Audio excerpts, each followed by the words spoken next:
Takže, dobro sa Starboy a dneska tu máme veľmi horúcu tému a to je nový Apple event, Apple Keynote, ako chcete, kde nám Apple, tak ako každoročne predstavil nový iPhone 15, 15 Pro, 15 Pro Max, 15 Plus.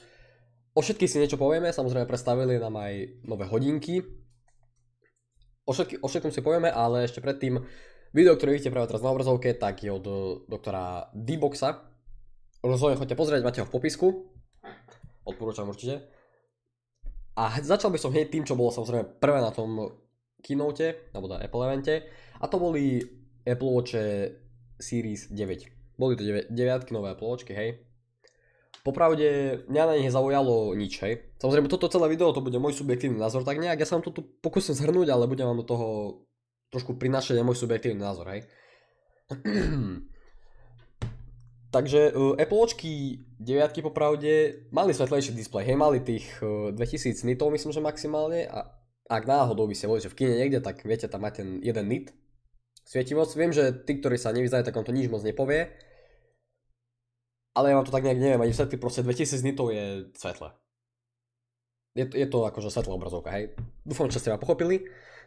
Ale vecička, ktorá mne sa veľmi páčila na tých Apple Watchkách, tak bol práve ten double tap, ktorým vlastne vy môžete rôzne veci si nastaviť, napríklad časovač môžete zapínať, môžete skladať, alebo dvíhať, hovorí proste. Stopky si môžete zapnúť čokoľvek. Je to celkom zaujímavé, to sa mi páčilo, akože to je fajn celkom, viete to využiť, neviete to využívať akože asi každodenne, ale využiť sa to dá. Hej, zaujímavá fičurka, ja by som ju bral asi. A to je tak popravde asi všetko. Samozrejme, technicky ich trošku vylepšili, sú trošku silnejšie, trošku to tak celé vyhladili ten software trošku, tak ako každý rok, hej, aby to bolo proste trošku lepšie. No klasika Apple, hej. No ale potom môžeme ísť k Apple Watchkám Ultra 2. Samozrejme, tie sú pre vrcholových športovcov, pokiaľ nie ste na bicykli minimálne 15 hodín denne, každý deň, tak ich nepotrebujete. Sú úplne zbytočné pre normálneho užívateľa, alebo sa nechodíte potápať k Titaniku napríklad. Nie k Titaniku nie, ale proste keď sa nechodíte potápať nejak každý deň, nejaká extrémna turistika na hore a tak ďalej, tak vám ich nebude trebať, hej. Samozrejme, predstavili nám tie, môžu mať až 3000 nitov obrazovku, hej, takže trošku podstatne svetlejšiu ako Apple Watchky 2. A mali by vydržať ešte viac, mali by byť odolnejšie, dokonca mali by vydržať hĺbku 500 metrov a do výšky 9000 metrov by mali ísť úplne v pohode s vami. Samozrejme 9000 metrov asi vy nepôjdete nikam, ale mali by to vydržať. Máme tam ten systém, ktorý bol minulý rok, myslím, že to bolo na ultrách normálnych, jednotkových, tak práve to, že viete ako keby posielať si správy cez satelit, to myslím, že aj na iPhonech. Tak to by ste práve mali mať tu, ak sa mýlim, tak sorko. Takže v podstate takýto záchranný systém, ono na tom Apple evente bolo zaujímavé, že tam vlastne boli scénky ľudí, ktorým to zachránilo život, hej. Akože hej, neviem, či to bolo real, ale proste zachránilo im to život. Tie Apple Watchky v podstate tým záchranným volaním, alebo proste tou pomocou, že privolali.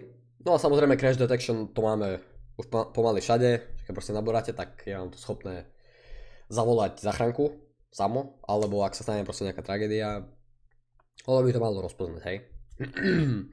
No ale teraz k píku tohto večera, teda večera, ktorý bol v útorok, pred 2 dňami, a to je iPhone 15. Hej, čakali sme na ňo, vedeli sme, že čo skoro príde, už je tu.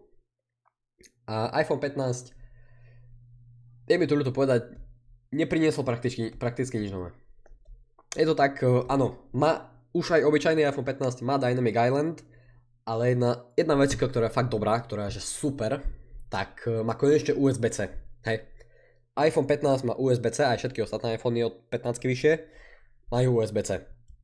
A máme samozrejme 5G, 2000 nitov, ale to je tak nejak asi všetko, čo ja na to vidím. Ešte tam Apple hovoril o keramickom shielde, vlastne, že sú vlastne lepšie chránené tie sklá. A tak ďalej, 48 megapixelový foťák, akože pekný. A potom vlastne vylepšili takéto hľadanie svojich ako keby vecí. Predpokladám, že tam, kde máte AirTag, tak je to trošku precíznejšie to hľadanie trošku lepšie to funguje. Máme ho v 5 farbách, myslím. Áno, máme ho v 5 farbách. A nie je to vlastne nič nové. Hej, je poháňaný stále tou istou A16 Bionic. Trošku vylepšili portrait mod. Trošku selfiečko vylepšili všetko. Vie to natáčať 4K 60 fps HDR, čo je samozrejme super. Ale to už vedela aj 14. Takže neviem, čo vám k tomu mám tak nejak povedať viac. No ale pri 15 to začína byť zaujímavé. Teda pri 15, samozrejme oni, obyčajná ako keby 15 má line-up 15, iPhone 15 a iPhone 15 Plus. Ten je trošku väčší a nemá nič viac. Je väčšia baterka, no proste väčší telefón, chápete? Ten myslím, že má displej 6,7 a 15 má 6,1, takže väčší, hej. No ale pri 15 Pro a pri 15 Pro Max, tak tam to začína byť zaujímavé, hej. Čím Apple hneď začal túto prezentáciu týchto dvoch telefónov, takže sú z titánu. Sú robené z titánu, hej, aby boli ľahšie. Myslím, že o nejakých 19 alebo 20 gramov sú ľahšie jeden aj druhý, čo je celkom akože dosť na telefón. No, potom samozrejme majú tiež USB-C, hej. To je fajn. Konečne Apple po niekoľkých rokoch sa odhodlali prejsť na USB-C. Nechápem, na čo čakali. Či si mysleli, že sa všetci zrazu zmeníme a pôjdeme na Lightning, alebo aj neviem. Ale už máme konečne USB-C, takže ja som za to rád. No ale som zvedavý, lebo 15 Pro a 15 Pro Max má nový čip A17 Pro. Už to nie je A16, je to A17 Pro. A čo tam veľmi silno propagovali, tak je hranie hier na tom mobile. Na tom mobile budete môcť hrať legit hry, ktoré sú robené pre počítač. Čo je celkom nice akože, lebo vyzerá tak, že výkonu to bude mať až. Ukazovali tam proste super hry, proste, ktoré by ste povedali, že sú proste na počítači, dokonca má to mať ray tracing, hej? Ray tracing na mobile. Je to, za mňa akože je to brutálne, hej? Uvidíme, koľko výkonu bude mať tá A17 Pro. Podľa mňa to bude strašne silný čip. No samozrejme potom, čo máme ďalej, tak dokonca iPhone 15 Pro a vyššie má Wi-Fi 6E. Má Wi-Fi 6E, čo je super. Samozrejme Dynamic Island musí byť, ale tam sa ešte viac vylepšili portréty. Tam sú úplne na inom leveli ako pri obyčajnej 15. A jedna veľká zmena, ktorá mne vadí, ja som z nej smutný, jasne, že 15 sa si kúpovať nebudem, ale zmizlo nám tlačítko na mute. Takéto tlačítko na ľavo hore na boku telefónu zmizlo. Už namiesto neho máme action button, ktorý si môžete nastaviť na čokoľvek chcete. Na foťák, stopky, môžete ho nastaviť znova na toto, aby ste mali mute. Ale za mňa, neviem, ja som mal vždy rád takéto ten switch proste. Neviem, mne to bude chýbať akože. Uvidím, kedy budem upgradeovať. Ale popravde mi to bude dosť chýbať. Samozrejme prichádza v 4 nových farbách Titania. Špeciálne.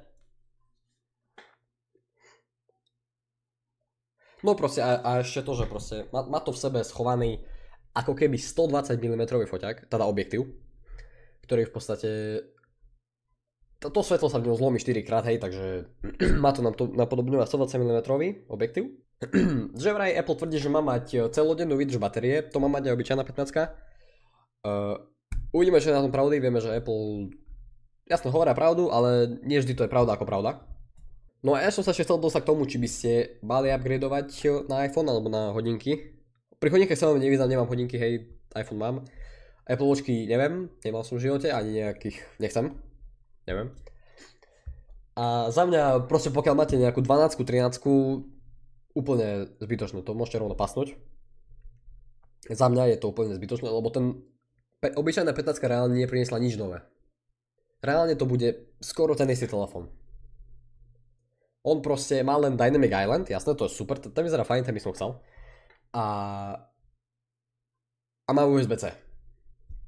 A tam sme vlastne skončili. Samozrejme oni v tom keynote rozprávali o tom, že ako majú karbon neutrálne všetko veci, že sú strašne eko, že napríklad ten 15 má 100% recyklovaný kobalt v baterke a že vraj tie hodinky, Apple Watchky, tak sú úplne karbon neutrálne, proste, že sú strašne ekologické, hej. žiadnu uhlíkovú stopu nezanechávajú, je to proste všetko v pohode. Na to tam kladli celkom veľký dôraz. Ale za mňa, ak máte napríklad 12, tak na 15, akože ja vidím zmysel v 15 Pro. A dobré je, že ceny nešli hore od minulého roku, čo je fajn. Apple konečne zatiaľ zastavil svoj trend rastu ceny, keďže cena rastla každým rokom. Tak to teda Apple konečne stopol a ceny sú rovnaké ako minulý rok, čo je fajn. A tá 15 Pro, tá vyzerá celkom zaujímavá, hej. Tá je celkom zaujímavá. Predsa nový čip A17 Pro, proste výkonu to bude mať, to bude mať nejaké výkonu. No a to bolo vlastne všetko z Apple eventu. Každopádne môžete napísať do komentárov váš názor na tento Apple event, alebo na Apple Keynote, jak chcete pre mňa za mňa. Ale to bude všetko dneska odo mňa, hoďte tam ten like a odber, veľmi mi to pomohlo. A vidíme sa pri nejakom ďalšom videu a zatiaľ čaute.